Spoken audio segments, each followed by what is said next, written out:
Hi, I'm Chloe. I'm a 28-year-old graphic designer who works her butt off at a downtown agency.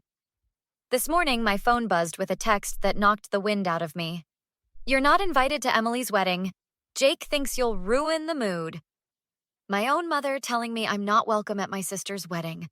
The sister I practically raised when mom was finding herself after the divorce. "What the hell?" I muttered, calling mom immediately, straight to voicemail. Emily and I used to be inseparable. I taught her to ride a bike, helped with homework, and stayed up all night after her first heartbreak. Then Jake happened. He showed up 2 years ago with his fancy watch and slick sales job. Within months, Emily changed. Our weekly brunches vanished. Her texts went from paragraphs to nothing. Every plan I suggested got the same response. "Jake and I have plans. Jake thinks that restaurant is overrated. Jake says I've been spending too much." I tried talking to mom about it once. "He's successful, Chloe. Maybe you're just jealous because you're still single." At our last family dinner, Jake spent the night criticizing everything from my apartment to my haircut. When I finally called him out, Emily and mom both said I was looking for problems. I texted my best friend. "Emergency drinks tonight. Family drama level 10. Megan responded instantly. "Bringing tequila, 7 p.m. At work, I went through the motions, barely focusing on my project. As I packed up, my coworker Tyler stopped by my desk. "You look like your computer just crashed without saving. Everything okay?" "My sister's fiancé banned me from their wedding. Mom delivered the news by text." "Damn, that's cold. What's your move?" "First, tequila with Megan. After that, not sure." "Don't do anything I wouldn't do," he grinned, which leaves plenty of options. Later at Megan's place, I showed her the text. "Your mom's a piece of work," she said, pouring shots. "And Emily's letting this happen?" The Emily I knew wouldn't. I don't even recognize her anymore. "So what now?" Megan asked, eyes narrowing. I straightened my shoulders. "I'm not rolling over. Something's off about Jake, and I'm going to find out what. He doesn't get to cut me out without a fight." "That's my girl." Megan clinked her glass against mine. "Where do we start?" "I've got some ideas," I said, determination replacing hurt. "And they won't know what hit them." I met Vanessa at a quiet coffee shop downtown. She was polished, confident, nothing like the broken victim I'd imagined.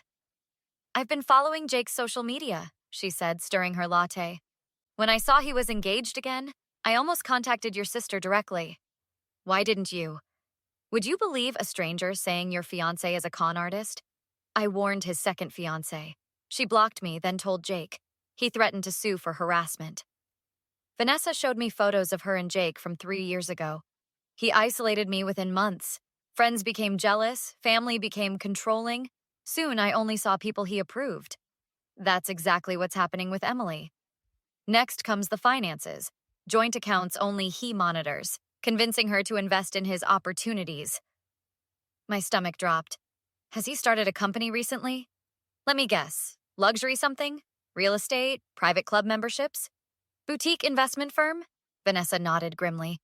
With my parents, it was a restaurant group. They lost $300,000. He's careful. Keeps everything just legal enough. I showed her Emily's wedding hashtag. The spending's insane. Emily was always careful with money. Now they're dropping thousands on designer cakes and champagne fountains. Classic Jake, spending her money to impress his connections. He's probably already accessing her accounts. That night, I called Megan. "We need to check Emily's finances. Vanessa says Jake always takes control of the money first." "How? We can't hack her bank accounts." "The wedding vendors. My cousin Rachel works at that bakery they're using. Maybe she can tell us who's paying." Rachel called the next day. "The contract's in both names, but deposits came from J&E Ventures LLC. They've already put down $30,000, and they missed their last payment. The account was short." "He's burning through her money," Megan said when I told her. "I need to tell Mom." I waited until Mom's book club ended, catching her in the driveway. 5 minutes. It's about Emily's money." She reluctantly let me in. I explained everything. Vanessa's story, the wedding expenses, the mysterious LLC. This is absurd. Wild accusations based on some jealous woman's story? The bakery confirmed they've spent $30,000 on deposits. Where's that money coming from? Emily doesn't have that kind of cash. Jake is successful. He's paying. Then why are they missing payments? Why create a joint LLC months before marriage? Mom's face hardened. Emily called after your last visit. She's concerned about your obsession with Jake. If you continue, they're considering a restraining order. The words stunned me. A restraining order? Against her own sister? You need help, Chloe. This conspiracy theory. Check her trust fund. Just call the bank. Get out. Don't contact Emily again. Devastated, I called Tyler, who met me at a bar near work. A restraining order? That's extreme, he said. It's Jake talking, not Emily. He's panicking because I'm getting close. What's your next move? I'm running out of options. Not necessarily. Tyler opened his laptop. I've been digging. Jake's not just a con man. He's sloppy. Left a clear trail. He showed me business records, court filings, social media from previous relationships, a pattern of financial exploitation. The rehearsal dinner's next Friday, I said. Everyone will be there. Family, friends, Jake's business contacts. Perfect time to expose him, Tyler grinned. I called Vanessa that night. Would you come to a wedding event? Just being there would rattle him. I'll do better. I've stayed in touch with his second victim. We've been waiting to warn the next girl. We spent the week assembling evidence. Megan created a presentation we could play from any phone. Tyler compiled a dossier for key wedding guests. The night before, doubt crept in. What if Emily never forgave me? Then Megan forwarded an email from her banking contact. Jake had tried to access Emily's trust fund 3 times in the past month. I texted our team. It's happening tomorrow. No backing out. For the first time in weeks, I slept soundly. Tomorrow, I'd either save my sister or lose her forever. I tried calling Emily 3 times the next morning, straight to voicemail. My text, "Can we talk about the wedding?" showed delivered but unread. I checked Emily's Instagram and froze. A post from yesterday showed her at a cake tasting. Only the best for our special day.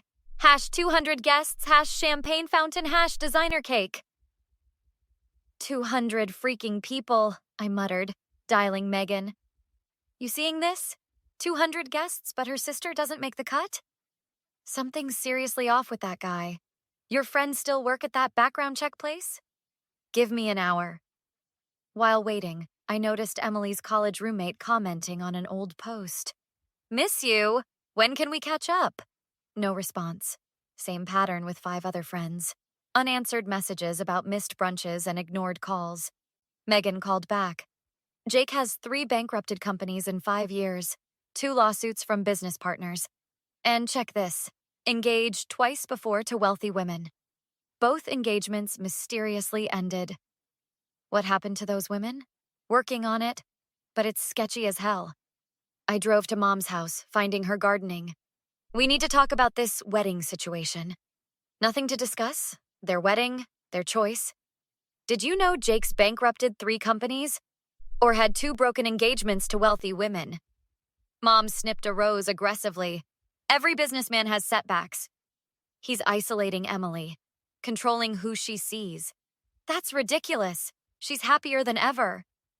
When's the last time you talked to her without Jake present? Her silence was telling. Remember Grandma's trust fund that goes to Emily when she turns 30 next year? Mom's pruning shears stopped mid-cut. What exactly are you implying? Just interesting that Jake proposed 6 months before she gets access to $500,000. You've always been jealous of your sister. Jealous? Open your eyes. Get out, now. At work, I filled Tyler in. Your mom's in denial, he said. People believe what they want about their kids' partners. What do? Emily won't talk to me, Mom's brainwashed, weddings in 3 months. You need solid evidence, not just background stuff, but proof of what he's doing. Like what? Financial records, testimonials from exes. Make it impossible to ignore. That night, Megan texted. Found Jake's first ex-fiancé, Vanessa, lives downtown. After their engagement ended, her parents lost a fortune in an investment Jake recommended. The pieces clicked. Emily's trust fund, The expensive wedding, the isolation. Can you get her contact info? Already did. She agreed to meet. Says she's been waiting for this call. My heart raced. If Jake was targeting Emily's money, I had 3 months to expose him. Vanessa might be my only shot. I smoothed my dress in the Bellini's parking lot while Megan reviewed our plan. Presentation's ready on my tablet. Vanessa and her friend are at the bar. Let's move before I chicken out. The private room buzzed with activity. Jake held court by the champagne, arm tight around Emily, whose smile seemed forced. Mom spotted me first. You weren't invited. Leave now. Need 5 minutes with Emily. Security will remove you. Security? For your daughter? Must be some serious secrets you're keeping. Jake appeared, oozing fake charm. Let's not make a scene. You already did by stealing from my sister. Emily pushed through the crowd. What are you talking about? Megan connected her tablet to the projector.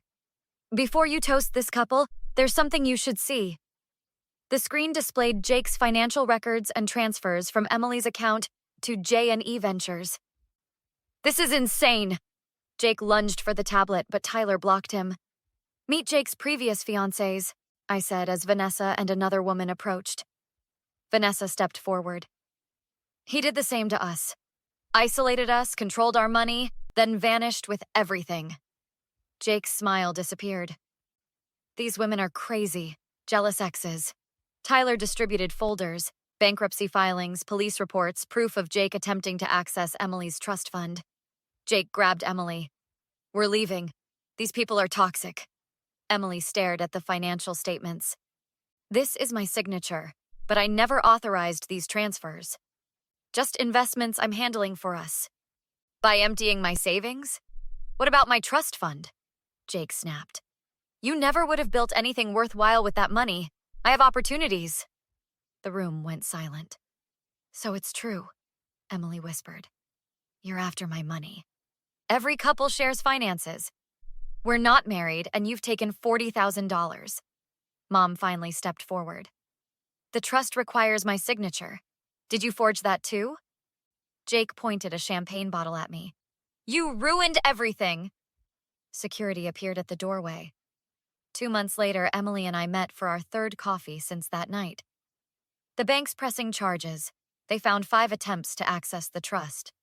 You dodged a bullet. Thanks to you. I can't believe how blind I was. Mom walked in looking uncomfortable. Can I join you girls? Emily glanced at me. Your call, I said. Maybe next time, Mom. Chloe and I need sister time. Mom nodded and left. Too harsh? Emily asked. She chose him over both of us. It'll take time. That evening, I hosted dinner with Megan, Tyler, and Vanessa, my rescue team. Emily insisted on coming. We raised glasses on my balcony. To seeing the truth, Megan said. To real friends, added Emily. To standing your ground, I finished, surrounded by my actual family, the one I'd chosen and the sister I'd fought to keep. The story of Chloe and Jake's downfall has ended. What would you have done if someone tried to isolate your sibling or friend from their family?